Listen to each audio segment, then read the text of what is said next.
This is a highly requested video. I'm just joking. Only 4 of you guys asked for this video, so this video is for all 4 of you.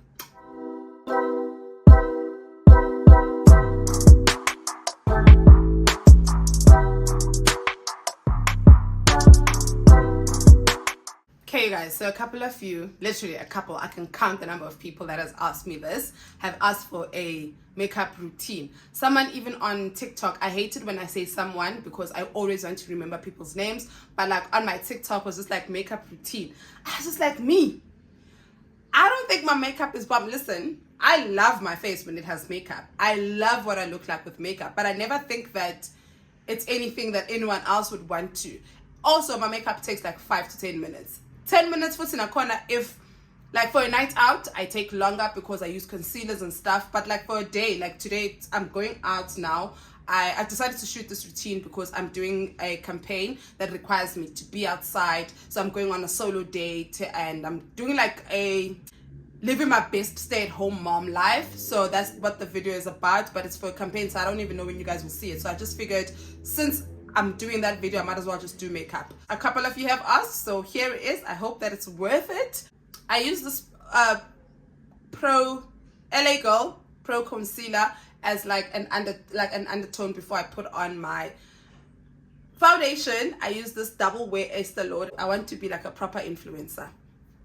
No, not a proper influencer. Yes, I guess an influencer, but a proper, you know how the makeup girlies would be like, is it focusing? Why is it not focusing? I know it's focusing because I use a phone. I don't use a camera. It's always on focus. I know like a lot of girls use this. I live by this also, especially for, this is for my special occasions, né?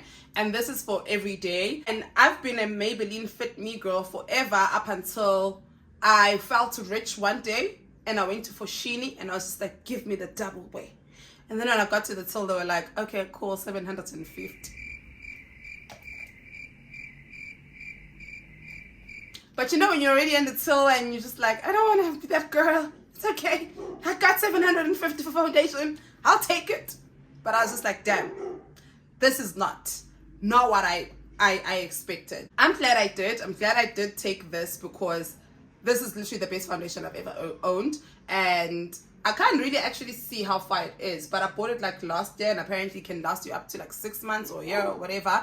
And so I mean, if it's 750 times, if I'm going to be, because this I buy almost every month, and this is what, like 200. And if I'm going 200 times 12, let's say I buy this every month, 200 times 12, that is, okay, I don't know, do the math. 2.4? No. Sounds like 2.4. Guys, I'm a journalism student. I majored in English.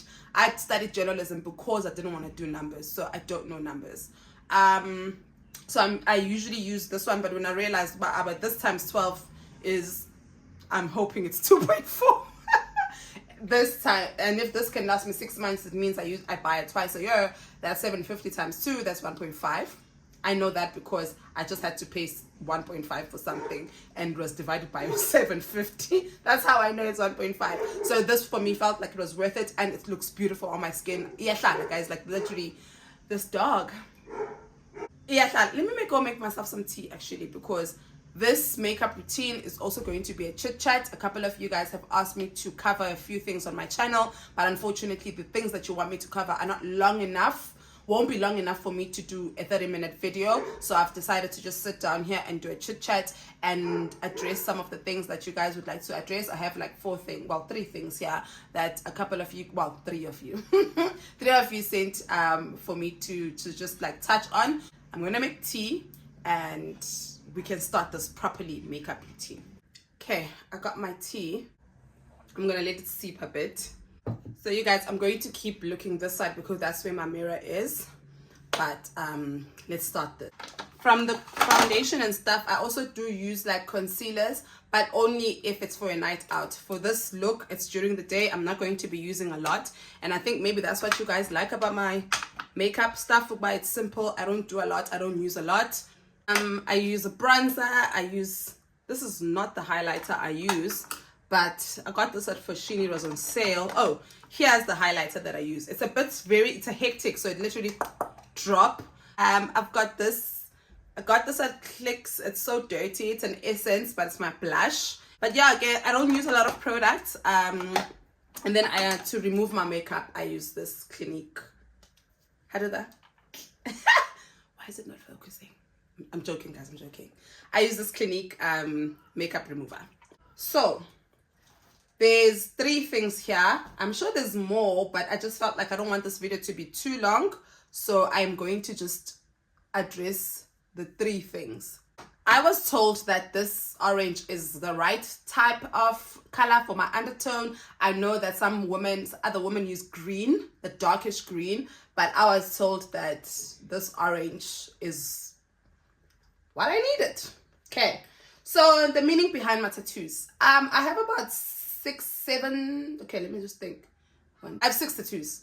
I think I keep telling myself that I have 7 because I'm about to get another one. It's a hand. It's my daughter's hands. It's me, Milani, and Alwande. When Milani was literally probably a day old, we were at the hospital. We took a picture. It was my hand, Alwande's hand, and Milani's hand. It was such a cute, a very, very cute picture. So I did wait this, by the way. So I went to get that tattooed on my back, and they told me that it would cost about 2.8. So I'm saving for it. I will definitely get that. I'll just put the picture up here, the picture that I want tattooed. When Noma and I went to go get these tattoos, I saw some guy tattooing a picture of his wife and his daughter, and I was just like, it looked so realistic, and that's exactly what I wanted. I don't want to tattoo my children's faces on me. I love them, but no. So I just want to tattoo those hands, and it's going to be on my back, and this is the picture that I'm talking about. So, meaning behind my tattoos. I have 6 tattoos currently. I have this one that you guys would have seen on my previous vlog, where it's my sister and I got these matching tattoos. She got no matter what, and I got no matter where. We got these tattoos because no matter what, so Noma got no matter what, my sister got no matter what, and it's so fitting because literally no matter what, my sister will always drop everything and be there for me. She is there no matter what. Like, it could be midnight. The other time I was having like suicidal ideation, she came here at 1 o'clock in the morning. Mind you, my sister doesn't drive. She doesn't have a car. She called an Uber. I think I put too much makeup. That's the one thing I like about this foundation, is that you don't need too much, but I think I did go overboard. Like, she came at like 1 o'clock after midnight to come basically save me from myself. And so it was fitting for her to get the no matter what. And for me, I got no matter where because Hadi, ain't no distance long enough. I will come. If Noma calls me now, right now, and she says, I'm stranded, guy. I mean, she's hardly ever stranded, but like, she does. Like, we are humans. But if she calls me now, like this, I remember she had gone out and we were in Durban. Ooh, I did put a lot, so I'm about to blend the shit out of my face. I'm about to beat the shit out of my face. We were in Durban. Noma went out with her friends, and I think the transport that was supposed to bring them back or whatever, the person just like disappointed them. It was 4 o'clock in the morning, and my sister called me. And you know what I did? I got in my car and I went. I never had that. My mom was strict. I mean, I never went out when I was home, but when I got to varsity, I started going out a lot. And some of the things that I got myself into because I was desperate for transport, or like, you know, if you'd go out, and then umuntu, like maybe it's a house party, and then someone's just like, oh no, I'll drop you off, and then come time to drop you off, he's like, oh, I'm too drunk, why don't you sleep over?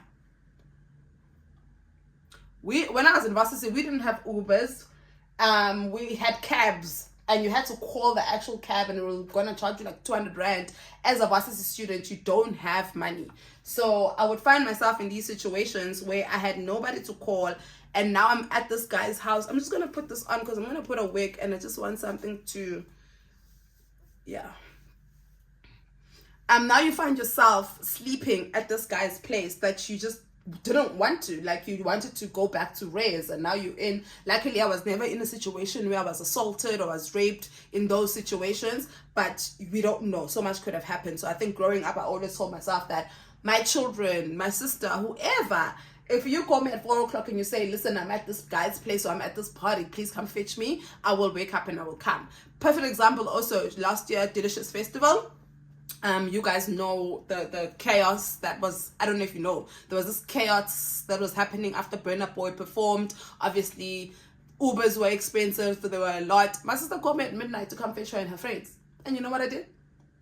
Got in my car and I went to Midrand, all the way from the west. And I would do it again and again and again. So I think for me, it was imperative to get the no matter where, because literally, no matter where I am and no matter where she is, if she says, Mandy, come fetch me, or Mandy, I need you, I will drop everything.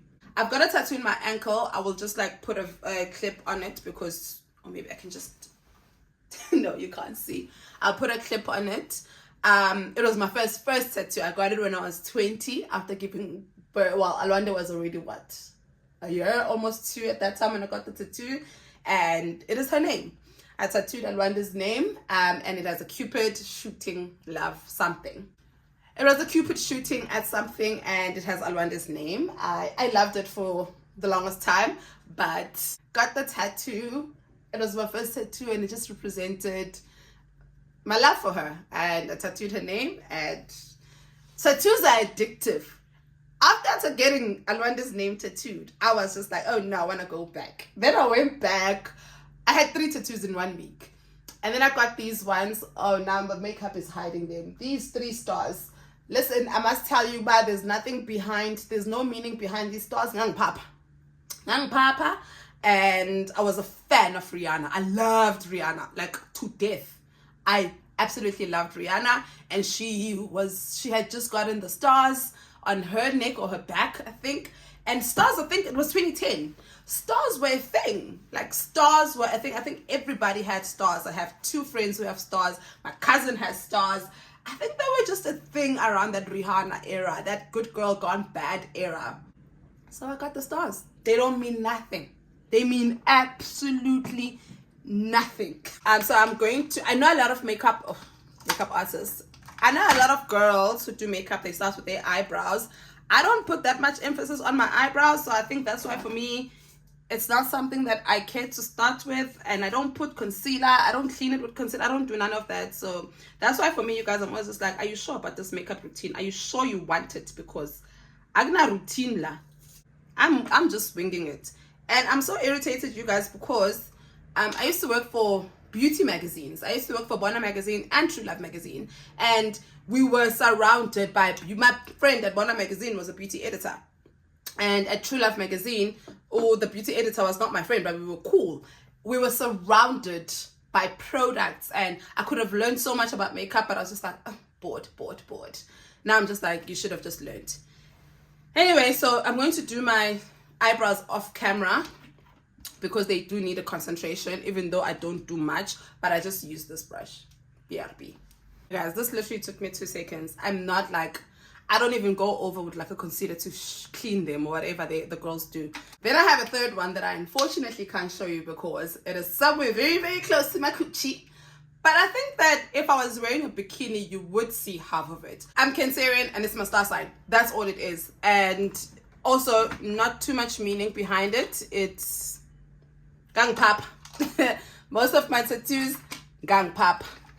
Moving on, then I have this one I got. This one is written Ivy and it has the ivy plant. My mom bought me this. I don't know why. I don't use it. But for the purpose of this video, I will try. I usually just use, where's my little eyeshadow palette? Yeah. I usually just use this old dirty ass thing. But for the purpose of this video, I'll use this. I grew up in like a very small house, and there was a bit of abuse in the house, and we had an ivy plant outside. Only when I was older, you know what guys, I'm sorry, I'm just going to use my usual Only when I was older, I knew that it was called an ivy plant. But we have this plant that actually goes up the wall. It grows, it like goes up the wall, and it covered our entire wall. And it was such a comforting place for me. Whenever I was feeling some type of way, I'd go hide on the plant. Whenever I missed my mom, on days, sometimes weeks and months when my mom wasn't there, I'd go sit and just take comfort on that plant. And as mentioned, only when I was older, I found out that the name of the plant is called an ivy plant. But the point of this tattoo is ivy. It's my grandmother's name. What are the odds? What are the odds? My mother's name is Ivy. And so I just wanted to tattoo her name. And then when the guy was tattooing the name, he was just like, the word ivy alone is just not going to stand out. Do you want to add the plant? And I was just like, what plant? He was just like, ivy, the ivy plant. And then I was like, you're fucking kidding me. When he showed me what the plant looked like, and I was like, this is the plant that I found comfort in. This is the plant where that basically used to save me. And you're telling me that my grandmother's name is the name of the plant. It was such a weird aha moment for me. So I got it. It's just my grandmother's name with the plant, and that's it. And then I have my last one. It is a picture. This is supposed to be me.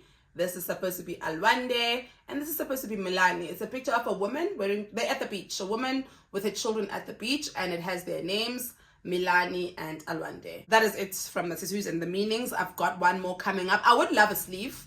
I would really, really definitely love a sleeve. It's just that finances at the problem are not allowing, but I'll keep getting like one at a time. That's it with my tattoos. The other question is what no one told me about moving with my children. Girl. I have 10 minutes to finish this video. I have a meeting at 9. It's 10 to 9. I can just get on my meeting and come back because I want to talk. Girl, what no one told me about moving with my children alone. This question is a bit triggering at this point because I'm going through the absolute most with my children, especially Alwande. I thought that Uguti, you know what, my children and I get along. I just thought, because you know what, I lived with my children at home with my parents, and I was just like, oh, this is easy. I can definitely do that. This, it's not that serious. I can definitely do it. But then I didn't realize that I had the cushion of my parents. I wasn't really parenting 100% even though I was living with the children, because I was still living at home with my mom. My mom and my dad was doing most of the parenting. So, but when we moved here, I was just like, oh God, this is easy. Firstly, the finances. It's a lot. Guys, I don't even think I'm doing this makeup routine right. So I just put that blush thing now. It's kind of reddish, pinkish. I think I want to add more. I don't even think I'm doing this makeup routine thing right. I think I'm just talking. We'll call it a get ready with me, right? Rather. Okay, now I'm doing my highlighter. Guys, this highlighter, I don't even know where I bought it. I don't even know this brand.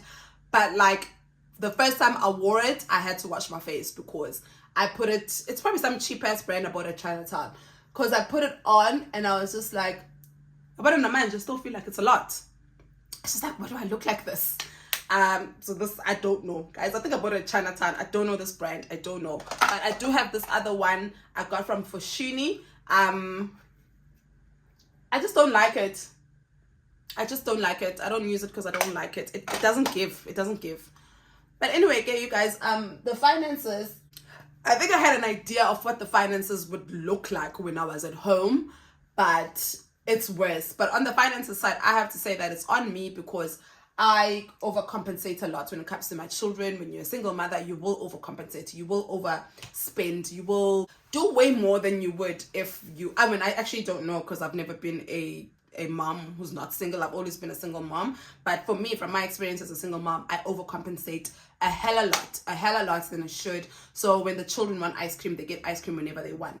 Like in the beginning, when I brought these kids over last year, my gosh, guys, I think every weekend I was spending money on them. I was buying them clothes, buying them food, buying them ice cream, taking them out to restaurants. I was doing all of those things.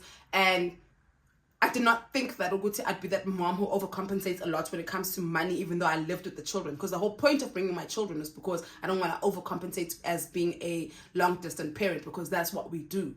So, but then the money I was spending here, not even half of what the money I was spending back home. Like at home, I'd take my kids out now and then, but like, hi guys, here I spend a lot of money, but I've stopped. But I think for me, what no one told me about bringing my kids, okay guys, sorry. I've got this loose powder.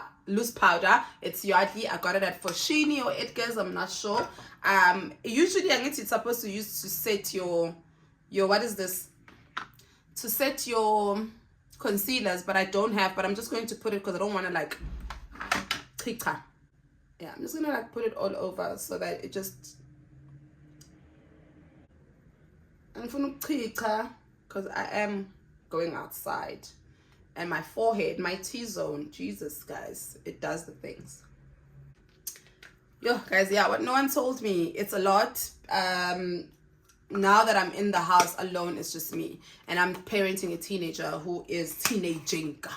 She is teenaging like no other teenager before, and I feel like as maybe if I was at home or if I had other people in the house, it would be better, because you know you're going through a stage where you feel like your child don't respect you, they don't see you.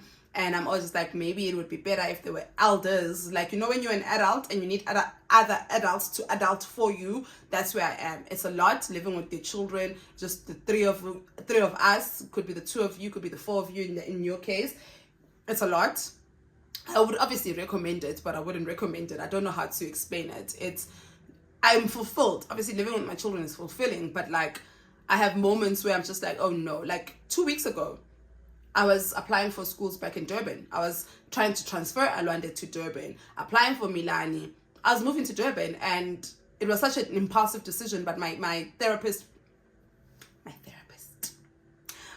made me realize, Guti, because when I was telling her, I'm like, I'm making such irrational decisions because I feel like I'm failing at this parenting thing. I feel like I can't do this parenting thing by myself. Now I'm making irrational decisions like move back home. Moving back home is not good for me. Like, Gimdala guys, I love my mom to death. I love my dad. I love my parents to death.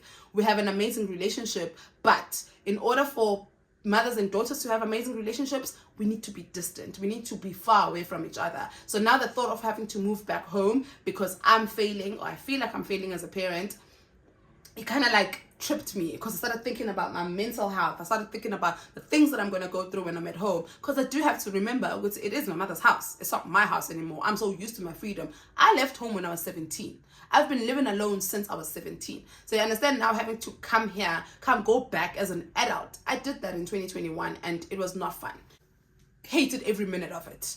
And to think now that I got pushed so far that I wanted to do it again because I felt like I was failing as a parent. Then when I was telling my therapist, I'm just like, why am I making these irrational decisions? They're not good for me. They're not good for anyone. My therapist was just like, it's okay to say that you've made an irrational decision, but the deeper thing here that you need to understand is that it was your cry for help. I was just like, it was. She's just like, the burden of parenting has been put on you. You have baby daddies who are both 45 minutes away from you, but they're just not chipping in. Their families are both 45 minutes away from you, but no one is helping you. No one is taking the child for the weekend. No one is helping you with your teenager. No one is saying, bring her over for the weekend. Let's see if maybe her attitude will change. So all of those things will get to you. When you live with the children 24/7, obviously it would get to you. So don't be so hard on yourself and thinking why you're failing as a parent because you want to go back home. It's just literally your body's way of telling you that you need help. And I felt so validated because I literally just felt like, hey, why am I picking up my bags and going home? I feel like a failure. I'm failing at parenting. My daughter is just, teenagers did a lot, and obviously I can't tell you guys exactly what's happening. I still have to protect my child, but my teenager is teenaging, and it's making me feel like a failure. And I think it goes back to, why did I even move here with these children? We should have just stayed in Durban. What am I doing? So things that people don't tell you about living with your children is that, yeah, it's expensive. You'll waste money. You'll spend a lot of money. You'll waste a lot of money, but you can get money back. But your time and your mental health and their mental health as well, because they're going through things as well. But like molding someone to be what you would like them to be out there in society, while you still let them express themselves and develop and self-develop and all of those things, while you're still trying to instill morals and values, but they're not listening to they don't care about your morals and values. It's just difficult raising a human being that's going to be a good fit in society and going to be a good person is so difficult. And no one told me that I was going to struggle this much. No one told me that I'm going to be calling my mom crying every day. No one told me that I'm going to be having mental breakdowns at least once a week. I did not know that parenting was this hard, especially intentional parenting. I think that when you're parenting just to parent, and you can just be like, well, screw you. I don't have to talk to you. I don't have to do this with you. But because I'm parenting with intention to have this person, for us to have a great relationship and to have my children know that they can count on me anytime, but also while still instilling discipline. It's a lot. And nobody tells you that about parenting. People just tell you, oh, raising children is hard, but they don't get into details about actually how hard that process is. But there's a lot that no one told me about moving in with my children. There's a lot that no one told me that there's help. I'm going to need help, and I don't have it. I don't have help, and it is what it is, unfortunately. I'm going to go quickly into my meeting, and I will come and address the last thing, and I'm going to finish off my look. 30 minutes later, I am back. That powder I put on set basically, so there's literally nothing for me to remove. I'm done. I think for me, I'm just going to call this a get ready with me more than a makeup routine, because I don't feel like I did because I was during my meeting, I was watching other people's makeup routines, and I was just like, mine isn't even close, not even close to this. Anyway, once I remove all that powder, I go in with the setting spray from Mr. Price at Scarlet Hill. Guys, my products are dirty, like the outside of my products, but they still work. Okay, who am I spraying? I love a setting spray because of that dewy look it gives you. And yeah, that is it from my makeup routine. I'm just gonna do my hair quickly while I address the last thing here. I think this one is from Mel. I think Mel recently went to maintenance court. I don't want to, I think it is. I think Mel, well, she's Mel on YouTube, I'm not sure of her full name, recently went to maintenance court, and when I posted my maintenance court video 2 weeks ago, she then commented on that one, just saying how emotionally exhausted she was feeling, and she was just asking, how do I get myself back up with everything like Deadbeats, maintenance court, and stuff. Maintenance court is hard. Maintenance court, dealing with deadbeats, maintenance court is actually very, very hard. I'm gonna start with dealing with deadbeats. I talk about it often, but like this week we are on, it's the 2nd of March today, and I'm not paid. I work as a freelancer. So as a freelancer, you're always chasing invoices.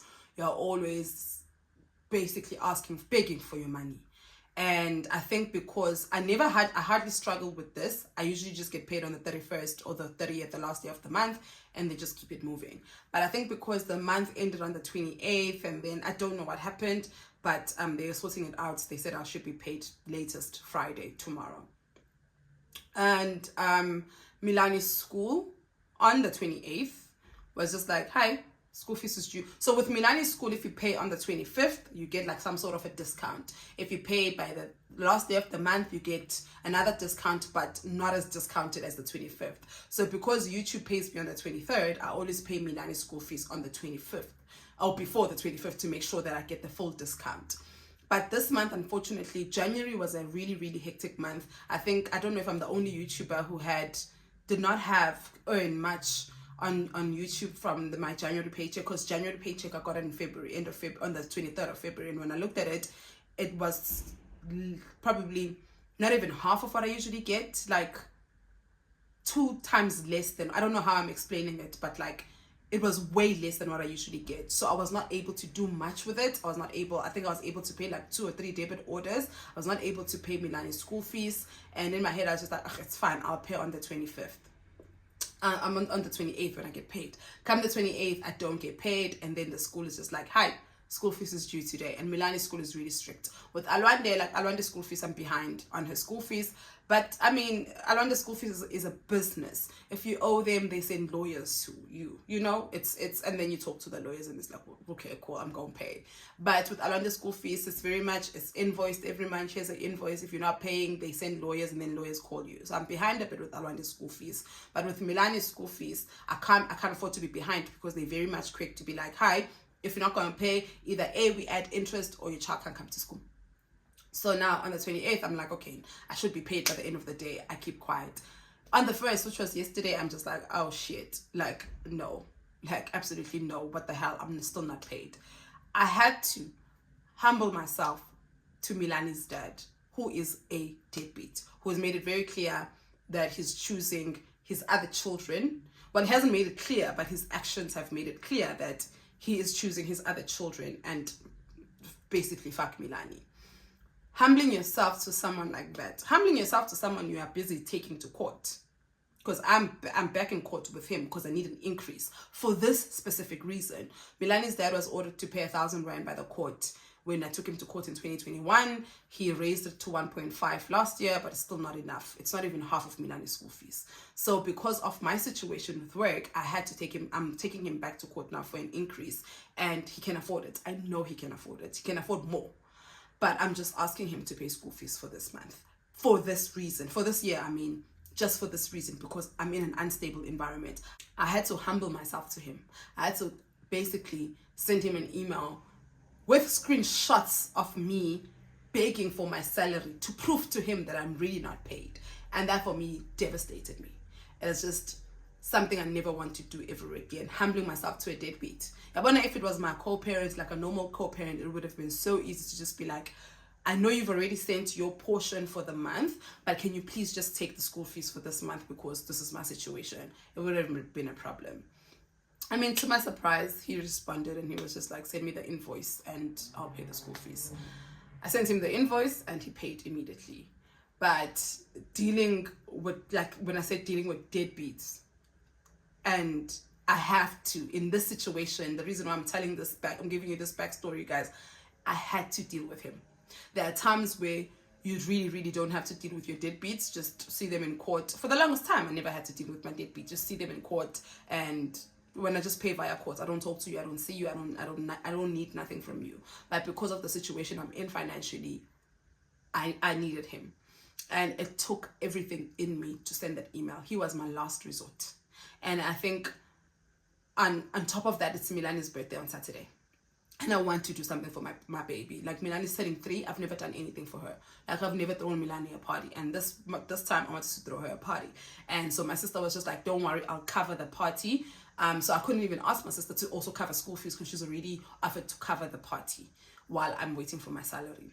So having to deal with that, having to humble myself and deal with someone and speak to someone who already feels a certain way about me and my child is a lot. So dealing with deadbeats, whether you are dealing with them directly or dealing with them via court or dealing with their families, you deal with them and it's emotionally exhausting.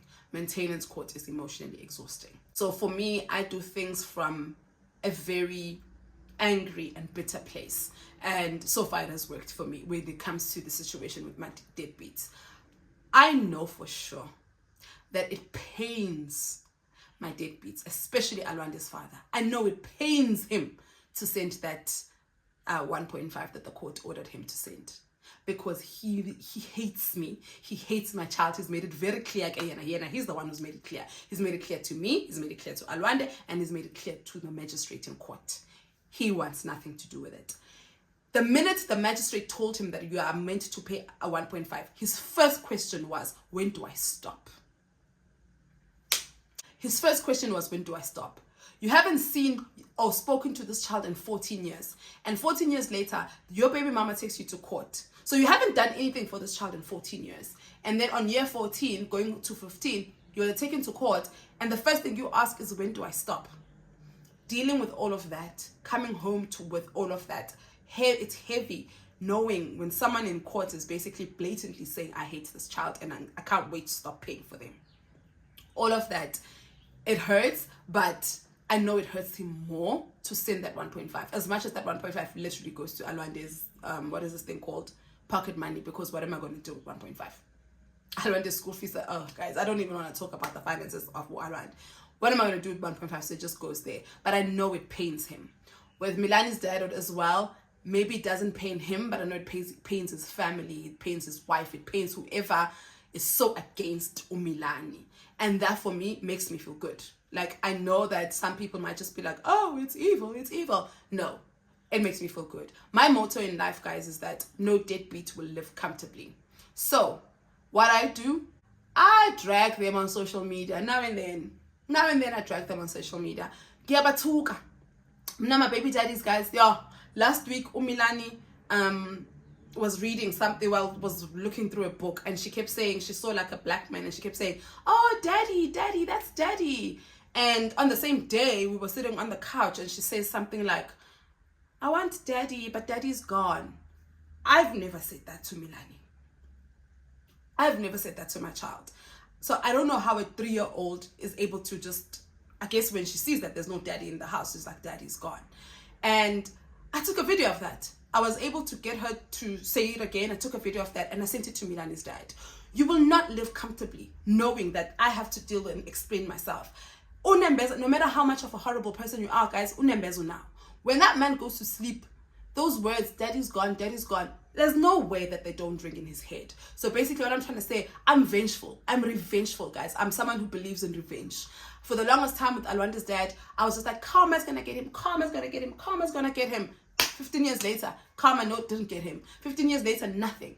If anything, when I then decided to reach out to him, he told me that he wants nothing to do with my child. 14 years later, I mean. So I think after that, I stopped being a karma person. I stopped being let go and let God. No, I'm going to meet God halfway. And how I meet God halfway is that I stand up for myself. Number one, giyabathuka. Now guys, I pay nyanga. Every 2 weeks or romantically, I swear at my baby daddies.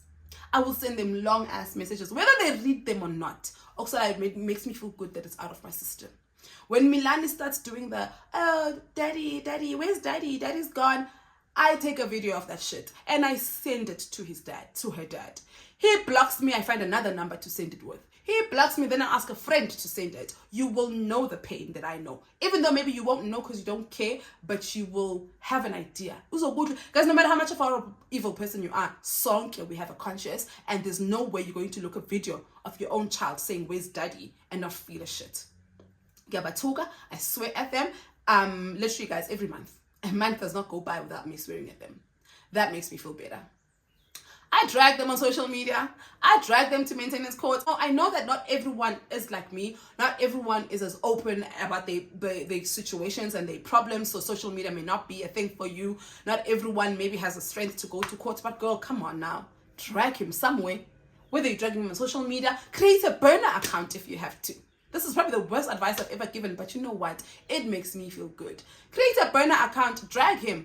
When it comes to dealing with the deadbeats and stuff, I will always admit how painful it is. I will always admit how much it hurts me. It hurts my children. But there is another side of me where I'm just like, no deadbeat will live comfortably as long as I'm alive. So whether I'm dragging you on social media, I'm dragging you to court, or I'm dragging you, you will feel my wrath. You will feel my wrath, and I am doing things from a place of bitterness and anger, and I'm okay with that. There will come a time where I'm just like financially in a position where I'm just like, I don't need them, but I will not stop maintenance court. That for me, I will never stop maintenance court. No matter how, if I would win 10 million today, I would win the lottery today, I will not stop maintenance court because I know that it pains them to release that money from their account to mine because of the children they don't acknowledge and they don't want and they don't like. So that for me is how I deal with the situation with my deadbeats. With everything, the emotional parts of it, I have started therapy. That is helping, giving me different perspectives, giving me someone to vent to who's not going to be tired. Not to say that my friends and family get tired, but like sometimes I don't feel like I can always vent to them. They are also human who carrying their own problems, but now I can pay someone to vent to.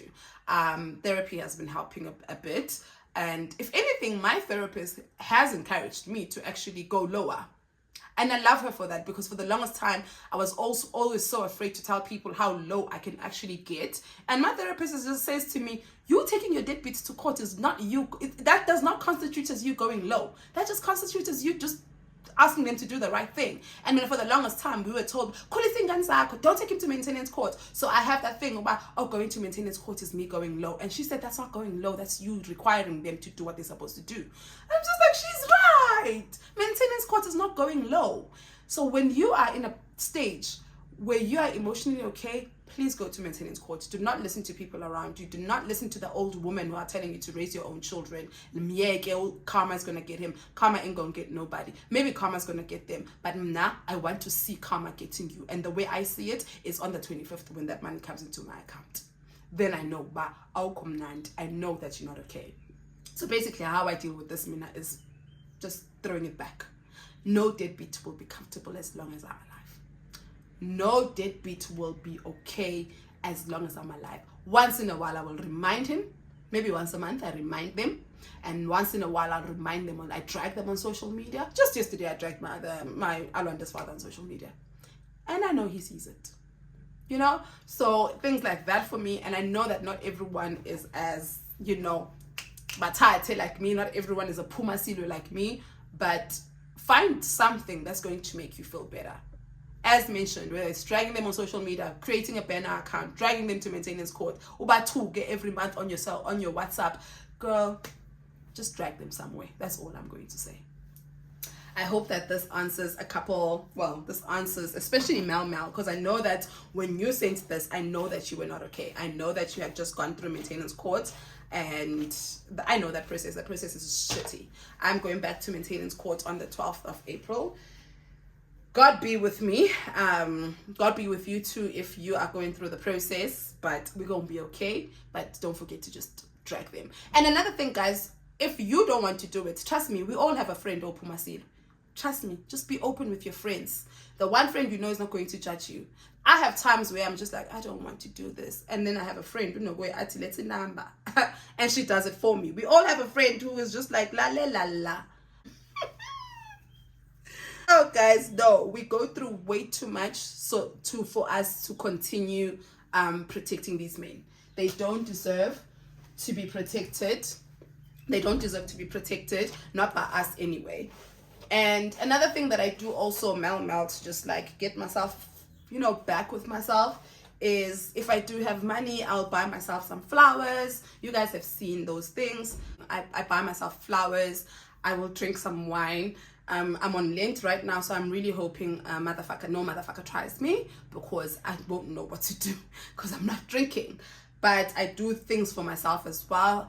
I do things for my children as well, because as much as I don't talk to my children, I don't even think Alwan, maybe if Alwan knows that I've taken her daddy to court, I don't know how she would know, because she doesn't even watch my channel. That girl don't watch my channel.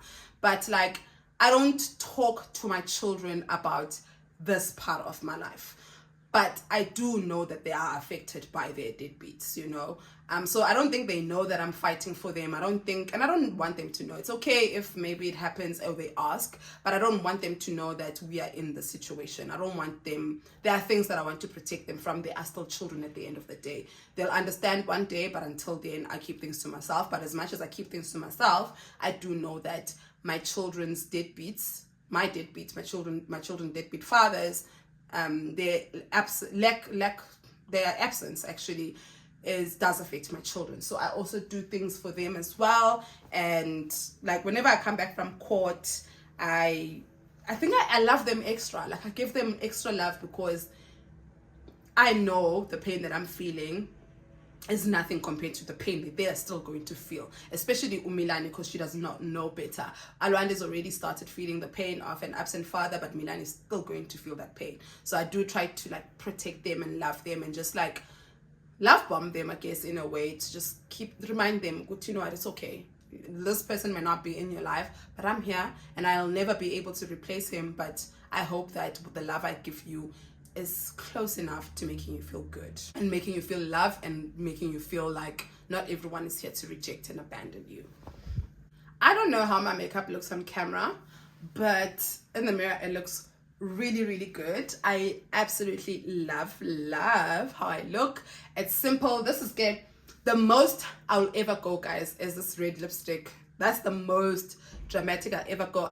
I love simple makeup. I love looking like this is what I look like on a normal day. What do you mean I'm wearing makeup? But on the same breath, like, I do love me a hectic beat too, if like I'm going somewhere, if like I've got an event, especially a day event. I love a hectic beat. But this is just my makeup routine, and I know that it's not really a routine, it's more of a get ready with me than it was a routine. I think it's because I don't really rate myself that much as someone as when it comes to my makeup, and I hope that you guys were able to see at least. But if you do have any questions about some of the products I use, I don't use a lot. I just foundation, a little bit of concealer, loose powder, obviously eyeliner, mascara, and the works, and a setting spray at the end. I hope that you enjoyed this get ready with me. I am now going to move on to the next video that I'm shooting for the campaign that I'm doing. At least I've already got my face done, so I'm just going to start with that video. I'm going to edit this one today. This is shot on the 2nd of March. I hope that you will also be watching it on the 2nd of March. I'll do my best to edit it today and load it today. If not, the 2nd of March, you will be watching it on the 3rd of March, being Friday. And on the 4th of March, it's Milani's birthday. My baby girl is turning 3, and mommy is throwing a party for her. But the party's on Sunday because I couldn't get a booking for Saturday. But like, it's Milani's weekend. It's literally Milani weekend. Nobody, I mean, I feel like it's always Milani's weekend. It's Milani's day. It's Milani's world. We just live in it. But this weekend, it's Milani's weekend. So if you guys do watch this on a Friday, just know that you are watching it on a day where we have started weekend Milani. I hope that you guys enjoyed this video. I hope that you enjoyed this chit chat. I hope that you enjoyed some of the things that I spoke about. Thank you so much for watching, and I will see you next time.